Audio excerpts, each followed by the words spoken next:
Hi friends, welcome back to our channel today red gram friends. ఈ వీడియోలో మనం సోలాపూర్ మార్కెట్లో కందుల ధరలు ఎంత పడుతున్నాయో తెలుసుకుందాము. మహారాష్ట్ర రాష్ట్రంలోని సోలాపూర్ మార్కెట్లో ఈరోజు 45 నుంచి 50 వెహికల్స్ అయితే వచ్చాయి. కందులు వెహికల్స్ పింక్ వెరైటీ ఒక కింటా కందులు 7,500 నుంచి 8,400 రూపాయలు, 7,500 టు 8,400 రూపీస్.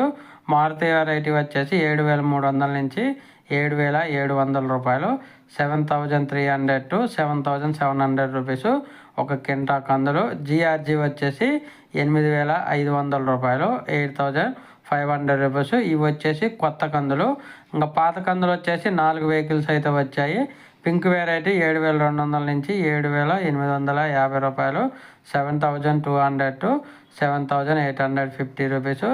జిఆర్జీ వచ్చేసి 7,700 నుంచి 7,950 రూపాయలు. ఓకే ఫ్రెండ్స్, వీడియో నచ్చితే లైక్ చేయండి, షేర్ చేయండి, కామెంట్ పెట్టండి.